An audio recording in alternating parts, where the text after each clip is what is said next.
Marlon Cooper's peaceful vacation by the lake turned into a tense and humiliating encounter when Officer Thomas Riggs, driven by racial prejudice, unjustly demanded his ID and threatened him. What started as a serene retreat evolved into a confrontation that exposed deep systemic biases. Watch as Marlon, a respected military leader, faces this challenge with unwavering dignity and resolve, setting the stage for a powerful quest for justice. If you are not subscribed, I recommend you subscribe and activate the bell so you don't miss any videos. A white police officer, dressed in a spotless uniform with a cold, unyielding gaze, strode purposefully toward a man who had been enjoying the serenity of his vacation. The man had been sitting by the lake, soaking in the tranquility and beauty of the scene, when the officer's harsh, authoritarian voice shattered the peaceful moment, slicing through the calm like a sudden, violent blow. "Show me your identification," now the officer demanded, his voice cutting through the air. The man, caught off guard, looked up, confused, and tried to make sense of the abrupt and aggressive encounter. He wasn't doing anything wrong, just sitting by the lake, taking in the quiet, but the officer's demeanor left no room for doubt. He had already judged the man. The rigid set of his jaw, the sharpness of his tone, and the barely concealed hostility in his eyes revealed that this was no routine check, not for him. "I'm on vacation," the man replied calmly, though the tension within him was building, pressing against his chest. "Can you tell me why you're approaching me like this?" His voice was steady, but beneath the surface he was grappling with a growing sense of injustice. The officer didn't bother to answer. Instead, with a swift, dismissive motion, he yanked the man's ID from his hand before he had the chance to offer it willingly. What followed was a wave of humiliation, the officer's voice laced with scorn and disdain. "Vacation? You're lucky you're not already behind bars. Who do you think you are, lounging in places like this?"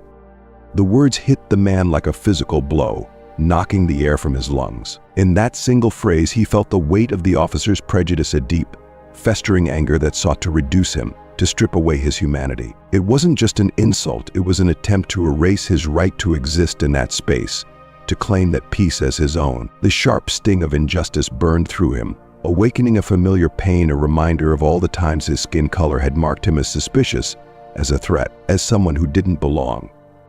This wasn't the first time he had encountered racism, but this time felt different. The attack was more personal, more blatant, and completely undeserved. He wasn't a criminal, not by any stretch of the imagination, yet here he was, treated like one simply for being present in this place, in this moment.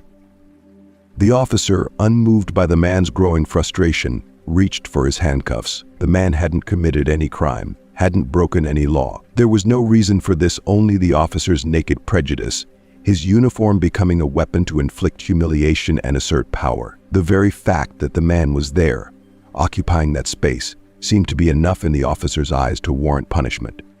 "This is an abuse of authority," the man said, his voice trembling now with righteous anger, unable to hold back the indignation that surged within him. The officer's response was a cold, bitter laugh, one that sent a chill down the man's spine. It was the laugh of someone who knew he held all the power in that moment, the power to destroy another person's dignity on a whim.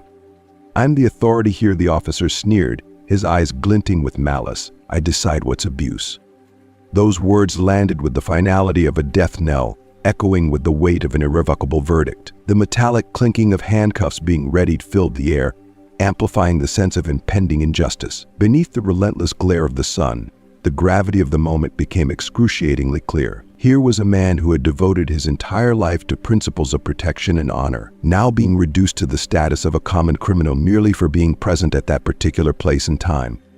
The police officer was completely oblivious to the true identity of this man, unaware of his substantial accomplishments and the myriad battles he had triumphed over in the past. As the world seemed to slow down in that crushing moment, the sting of humiliation became almost tangible. Yet behind the weariness in his eyes, a significant transformation began to take root. What started as raw desperation gradually morphed into a coldly calculated anger, an anger not of chaotic rage but of a disciplined resolve fueled by the certainty that justice, in its own time, would prevail.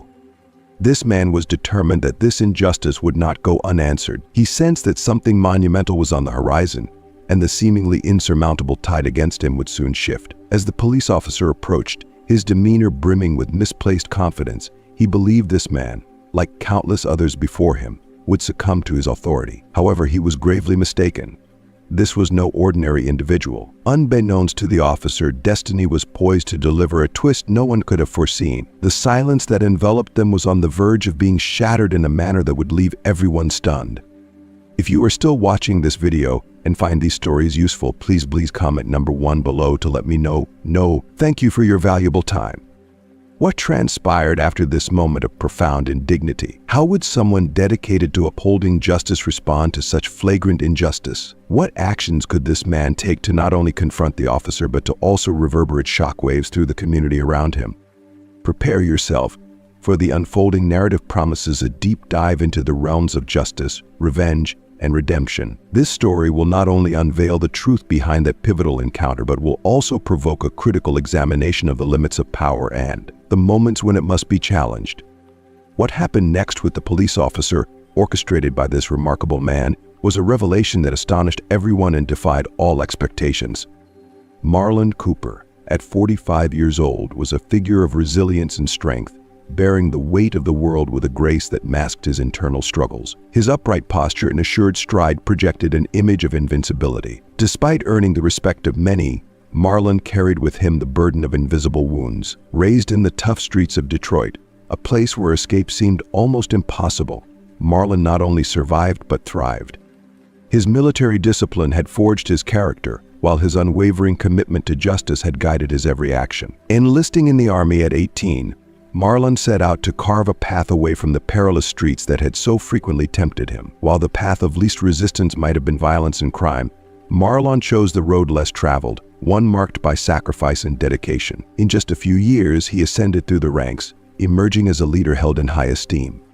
His career had flourished, elevating him to the status of one of the most brilliant military strategists of his generation, a leader renowned not only for his tactical acumen but also for his profound empathy toward those under his command. Yet this particular week marked a departure from his usual routine. For the first time in what felt like an eternity, Marlon permitted himself a genuine respite. He had embarked on a rare vacation, seeking solace in a tranquil retreat nestled in a quaint town just outside Detroit, beside the tranquil expanse of a serene lake. It was an ideal sanctuary for leaving behind the relentless stress and concerns of his demanding career, a place where he could finally reconnect with himself and rediscover the simple pleasures of life.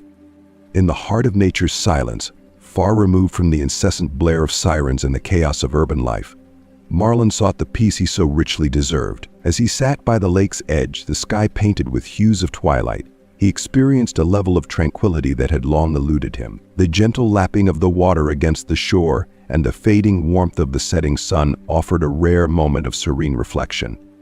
In this serene setting, Marlon began to contemplate the numerous battles he had fought, not only those on the battlefield, but also the personal struggles that had shaped his life. He pondered the silent, persistent struggles against prejudice and discrimination that, despite his considerable achievements and elevated status, remained an ever-present reality. The harsh truth was that the world beyond the military continued to be unforgiving for men like him, and the scars of racism deeply embedded in the nation's fabric remained a painful and persistent affliction. Just as he was immersing himself in these thoughts, a distant, mechanical rumble shattered the tranquility. A police vehicle appeared, trundling down the dirt road that bordered the lake. Marlon initially chose to ignore it, preferring to maintain his connection with the landscape. However, as the vehicle drew closer and eventually came to a halt not far from his position, an uneasy tension began to build within him. He could sense the scrutinizing gaze of the police officer who had exited the vehicle as if he were under intense, judgmental examination. The officer, a white man named Thomas Riggs, carried the unmistakable air of authority and superiority that often accompanied individuals in his position. Though new to the department, Thomas was accustomed to patrolling areas where, in his biased view, certain individuals had no place. To Thomas, the sight of a black man sitting by the lake, a serene spot he deemed reserved for others, was incongruous and unsettling. His upbringing had instilled in him a deep-seated prejudice against people like Marlon, a prejudice so ingrained that it had become a default lens through which he viewed the world. "Hey you, what are you doing here?" Thomas's voice cut through the evening air, heavy with authority and disdain. Marlon turned his gaze toward him, momentarily taken aback but maintaining the composed demeanor he had mastered through countless high-pressure situations. He recognized the signs of an impending confrontation and understood that, despite his current civilian attire, his real battle might just be beginning. The situation, though unwelcome, felt all too familiar. "I'm just enjoying my vacation," Marlon responded with calm precision, making no sudden movements and simply observing the unfolding scenario.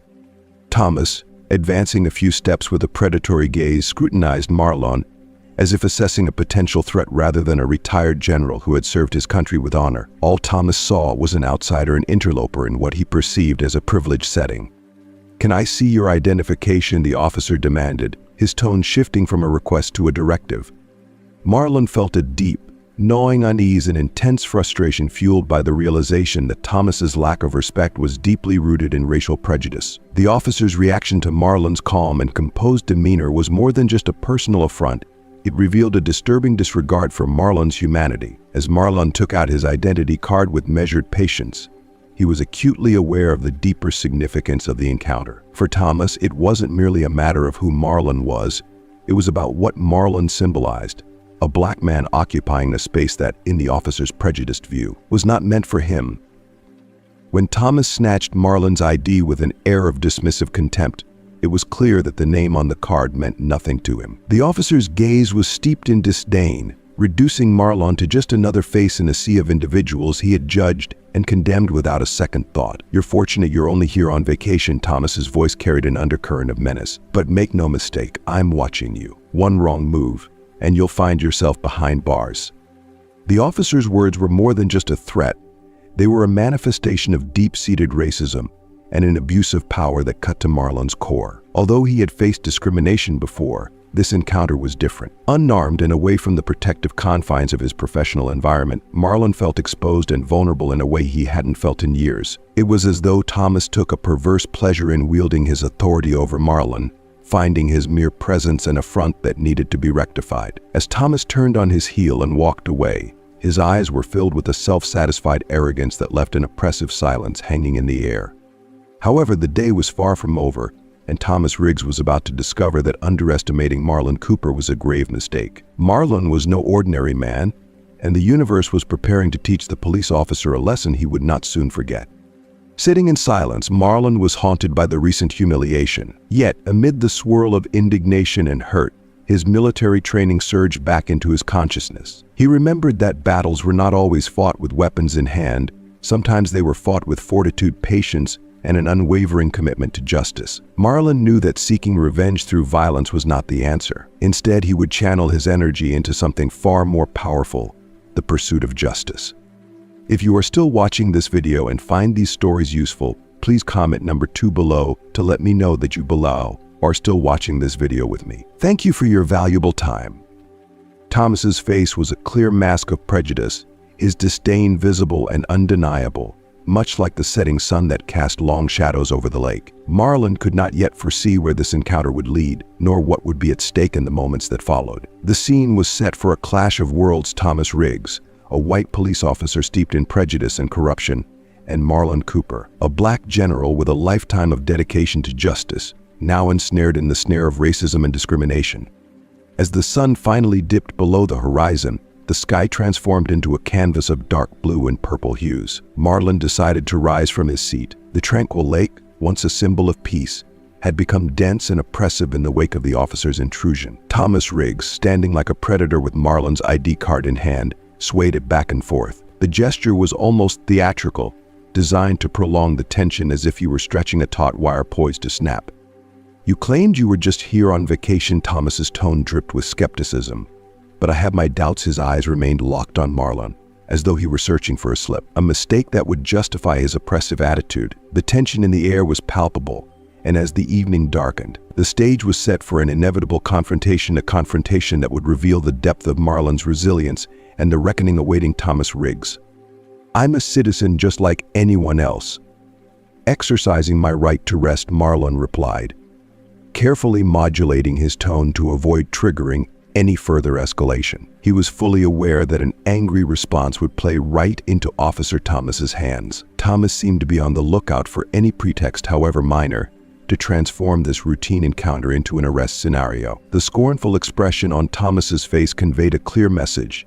Marlon was not worthy of occupying this space, a space that, in Thomas's view, was reserved for people of his own race and social status. In this tense interaction, the racism was not overt but rather insidiously embedded in Thomas's every word and gesture. "Where's your car?" Thomas demanded with an abruptness that suggested he was assembling an invisible puzzle. "Or did you just materialize here out of thin air?" Marlon took a deep breath and gestured toward the direction where his car was parked, bracing himself for the inevitable next step in this disturbing display of authority. He could almost predict the next demand, an unwarranted search of his vehicle. Another layer of abuse in this escalating power play. "I want to see this car," Thomas said, already striding towards the vehicle without bothering to wait for a response. Marlon followed, each step feeling increasingly burdensome. It was as if his mere presence was being treated as an affront, a provocation for reasons he could not fully grasp. But Marlon understood the underlying truth. It wasn't about what he had done, but about who he was. "There's nothing wrong with my car," Marlon said firmly, trying to maintain some semblance of control over the situation. "You have no reason to do this." Thomas paused, then slowly turned around, a sneer of contempt twisting his features. "I don't need a reason. I am the reason." The chilling, almost mechanical quality of Thomas's words struck Marlon deeply, crystallizing a harsh reality he had long been aware of. When racism is wielded alongside power, it becomes a ruthless instrument of oppression. Desperately, Marlon scanned the area for any sign of intervention, any possibility of stopping this unjust escalation. Yet the lake was eerily deserted, with no one else around except the two of them. Marlon realized that his only protection against becoming another statistic was his patience and composure. Thomas approached the car and began to inspect it without even asking for permission. Marlon stood by, his silence a thin veneer over the anger that was roiling inside him. The indignity of being subjected to such humiliation, a man who had dedicated his life to justice and protection, was almost more than he could bear. As Thomas methodically scrutinized every detail of the vehicle, Marlon finally broke his silence. "You're crossing boundaries," he said, his voice now firm and resolute. "This is an abuse of power, and you know it." Thomas stopped what he was doing, stood upright, and fixed Marlon with an icy, unfeeling stare. For Thomas, this wasn't merely a display of authority but a grim assertion of dominance. The lack of empathy in his gaze underscored the harsh reality of their interaction, one where power and prejudice intersected in a way that was deeply dehumanizing. "Limits," Thomas repeated, his tone dripping with disdain as if the concept itself was laughable. "Do you think there are any limits here? I am the law. The law dictates your place, and I'm here to enforce it." Marlon felt his fists clenched tightly at his sides, struggling to suppress the rising storm of anger and frustration that threatened to break free. He had encountered men like Thomas before, individuals who believed their power was derived solely from their position within a system that shielded them from accountability. These were the kinds of people who reveled in their unchecked authority, using it to demean and oppress others without fear of repercussions. But Marlon was resolute. He would no longer be passive in the face of such blatant injustice. "You're going to regret this," Marlon said, his voice steady and unwavering, surprising even himself with the conviction it carried. Thomas responded with a mocking laugh, shaking his head as if the entire situation was absurdly trivial. To him, Marlon was nothing more than a nuisance, a mere obstacle in the path of inevitable order. As he approached, Thomas's hand reached for the handcuffs hanging from his belt, the metallic clinking echoing ominously in the tense atmosphere. "Let's see who regrets it, shall we?" Thomas taunted, the handcuffs glinting ominously in his grasp as he advanced toward Marlon. Marlon felt the adrenaline surging through his veins. Never in his life had he envisioned himself in such a position. A man who had devoted his existence to fighting for justice, to standing up for what was right, was now facing a man who wielded the law as a weapon of humiliation and oppression. This was not merely a confrontation, it was a silent skirmish against the pervasive undercurrent of racism disguised as legal authority. As the handcuffs inched closer, Marlon remained resolute. He refused to flinch or yield. He understood that Thomas might have felt he held all the power at this moment, but the stakes were far greater than the immediate situation. He wasn't just another powerless individual, he was someone who still had cards to play. And what Thomas didn't realize was that Marlon's spirit and determination were far from ordinary. The shimmering handcuffs in the dim light seemed to signal the beginning of a shift, a turn in the narrative that Thomas had not anticipated. The silence that followed the arrest of Thomas Riggs was almost palpable. The stars cast their faint glow over the tranquil lake, while the chill of the night wind seemed to carry away the residual tension of the confrontation. Marlon stood still, observing as the police and federal teams slowly drove away, taking Thomas, the man who had sought to belittle him, into custody. The irony of the moment was striking. A cycle of injustice had been temporarily disrupted, yet the scars of that confrontation remained etched deeply in Marlon's psyche. Taking a deep breath, Marlon absorbed the gravity of what had transpired. Even though justice had been momentarily served, the overwhelming sense was not one of unmitigated triumph. Instead, it was a complex mix of victory and a sobering realization that this one incident, though significant, did not erase the long-standing legacy of racism and abuse that he and countless others had endured. As the last traces of the headlights faded into the distance, Marlon began walking toward his car. Each step he took seemed to echo the profound significance of what he had just lived through. The world would not undergo a sudden transformation because of this arrest. Thomas Riggs was merely a single component in a much larger, deeply ingrained system that had permitted individuals like him to operate with impunity for years. Nonetheless, there was a measure of justice in witnessing his fall from grace. As much as Marlon recognized that the aftermath of that tumultuous night was far from over, he was acutely aware of a more profound struggle that awaited him, one that was deeply rooted within his soul. The serene environment of the lake, with its tranquil waters and quiet surroundings, stood in stark contrast to the storm brewing inside him. As he moved toward his car, lost in a whirlpool of conflicting emotions, a sudden call on his cell phone shattered the fragile calm. The jarring ring was an unwelcome intrusion, pulling him abruptly back into the present reality. He glanced at the screen and saw a familiar number, one tied to memories of camaraderie and shared burdens. If you are still watching this video and find these stories useful, please comment number 3 below to let me know that you are still watching this video with me. Thank you for your valuable time.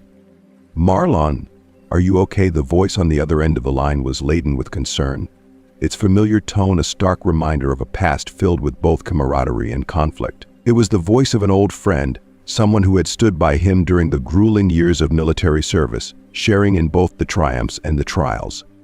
"Yes, I'm fine," Marlon said, attempting to convey reassurance, though his voice trembled with the weight of unspoken fears. "Everything is sorted out here."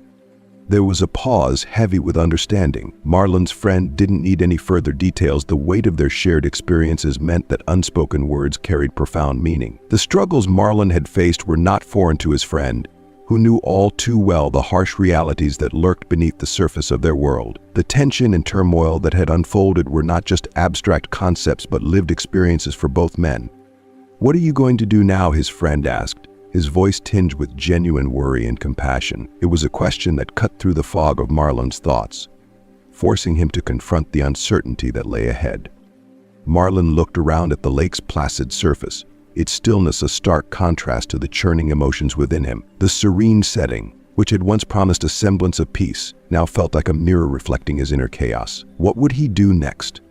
The question was both simple and impossibly complex. The arrest of Thomas Riggs was a symbolic victory, a momentary vindication, but it did little to resolve the deeper, more existential questions that plagued Marlon's mind. Despite the temporary triumph and the brief sense of justice achieved, Marlon felt an immense weight pressing down on him. The system had worked in his favor this time, but he knew that many others faced a far more daunting reality, one marked by injustice and uncertainty.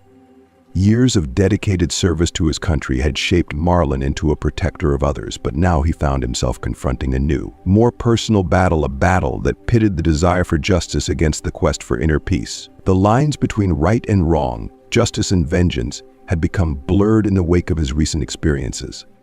"I still don't know," Marlon confessed, his voice raw with vulnerability. "But I'm certain of one thing, it doesn't end here."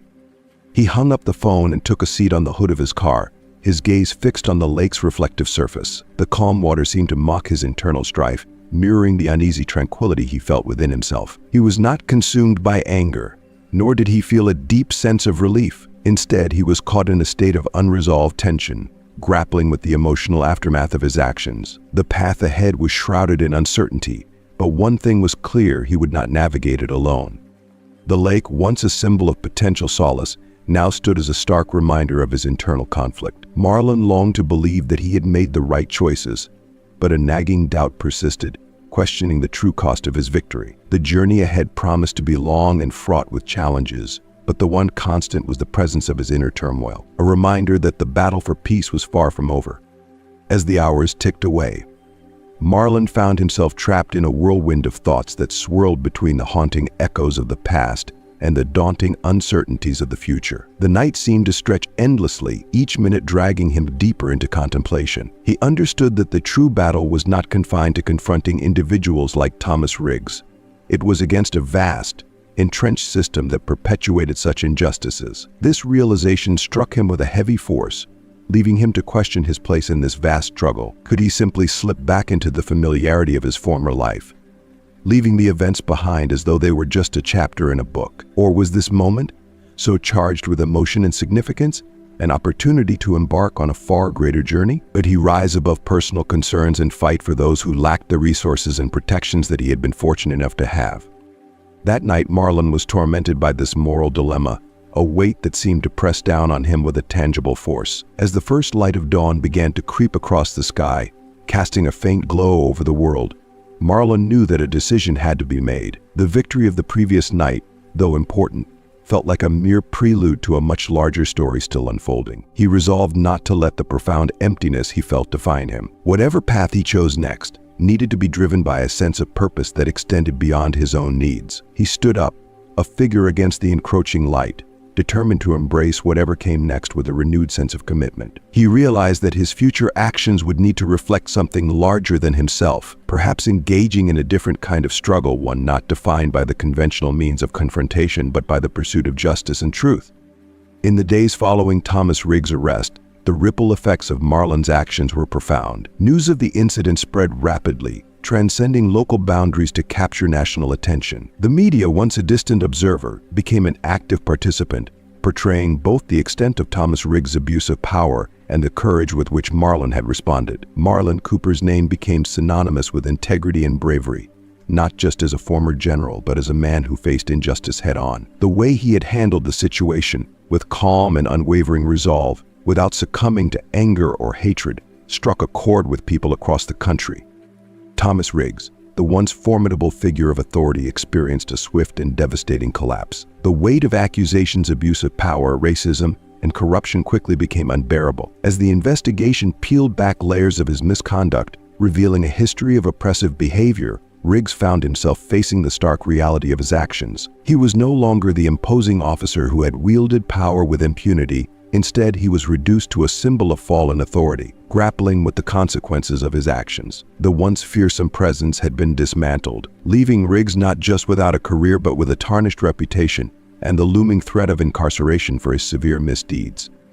In the aftermath, Marlon's life took an unexpected turn. What he had hoped would be a return to normalcy was now anything but tranquil. He found himself unexpectedly thrust into the role of a symbol of resistance, his story resonating with people who saw in him a beacon of hope and justice. Messages of support and admiration flooded in from young Black individuals across the country, who looked up to him as a paragon of strength and integrity. This newfound prominence was both a testament to his bravery and a heavy burden of responsibility. Marlon was left to grapple with the profound impact of his actions and the realization that he had become a catalyst for a broader movement. This role, thrust upon him by circumstances, forced him to confront his sense of purpose and the potential for his actions to inspire significant change.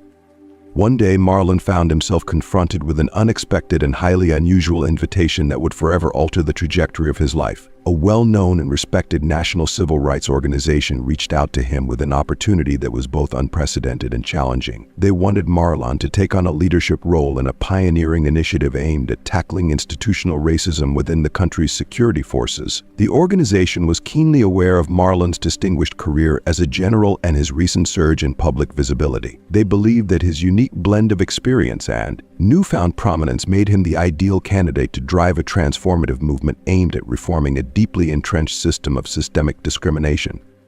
The invitation was not only intriguing but also laden with considerable weight and responsibility. Marlon had spent a significant portion of his life navigating the complexities and dangers of battlefields. Now, however, he was being asked to engage in a different kind of warfare, a battle against a pervasive system that had long perpetuated racism and inequality. The gravity of the task at hand was not lost on him. It was clear that this new challenge was not merely about addressing isolated incidents, but rather confronting and dismantling a deeply embedded structure of injustice that had persisted for decades.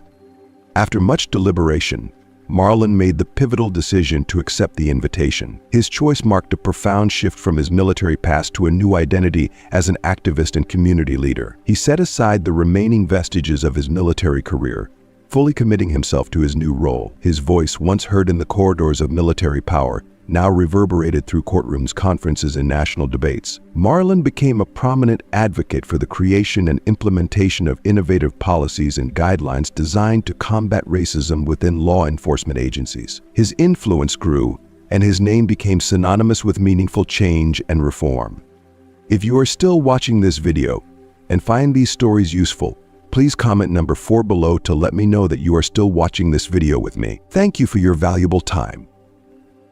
As Marlon continued his journey in the fight for justice, he witnessed a significant development in his quest. Thomas Riggs, the corrupt police officer who had played a central role in his previous struggles, faced the consequences of his long-standing misconduct. Convicted of multiple crimes and the corruption he had perpetuated over the years, Thomas was sentenced to prison. The stability and untouchability of his once powerful career had come crashing down. No longer a figure wielding authority over others, Thomas now grappled with the reality of his actions and the repercussions they had brought. The irony of his downfall, especially in light of how he had previously treated Marlon, was a poignant aspect of the unfolding narrative. Marlon, however, did not require the spectacle of Thomas's incarceration to find closure. For him, true satisfaction lay in knowing that he had adhered to his core values, choosing to fight for justice rather than seeking revenge. The arrest of Thomas was not the culmination of his efforts, but rather the commencement of a broader and more profound movement for change. Marlon understood that individuals like Thomas were not isolated anomalies, but part of a larger systemic issue. With his newfound platform and influence, he was poised to address and dismantle the cycles of abuse that had persisted for so long. Several months later, at a prestigious civil rights conference, Marlon stood before an audience that greeted him with a standing ovation. As he looked out at the faces of the attendees, he saw not just admiration, but a glimmer of hope, the kind of hope that symbolized the potential for genuine transformation, peaceful resistance, and collective progress. With a deep sense of purpose and resolve, Marlon began his address. "I stand before you today not as a hero, but as an ordinary man who faced a critical choice. I could have responded to my challenges with anger, violence, and the same hatred that was directed at me. Instead, I chose a different path. I chose to fight for justice, not solely for my own sake, but for all those who have been marginalized and silenced. The racism I encountered was not a new phenomenon. I took a stand against the abuse of power, and in doing so, I realized that my response would shape not only my future, but also the future of countless others. Today, I urge each of you to continue fighting for what is right. True victory is not a personal achievement. It is defined by the positive change we create and the progress we make together." The audience responded with enthusiastic applause, a testament to the resonance of Marlon's words and the impact of his journey. At that moment, Marlon felt a profound sense of fulfillment. He had transcended his role as a mere symbol of resistance and had emerged as a true agent of transformation. For him, this realization and the collective effort to effect change represented the most gratifying victory of all.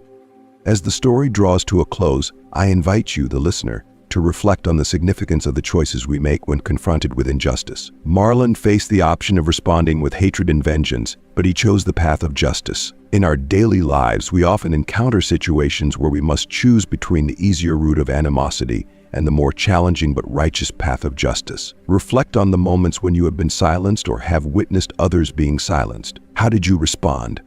What choices did you make? The impact of our decisions in the face of injustice can shape not only our own lives, but also contribute to a larger movement for positive change. Thank you for joining us on this journey of exploration and reflection. We've delved into a variety of topics, from the complexities of aging and the importance of staying relevant, to the profound impact of systemic issues and personal resilience. We'd love to hear from you. What insights or lessons have you gathered from today's discussion? Share one thing you've learned and how you plan to apply it in your own life in the comments below. If you enjoyed this video, please leave your comment, like, share, and don't forget to subscribe to our channel for more content like this. Your support helps us continue to bring valuable discussions to the forefront. Thanks for watching, and see you in the next video.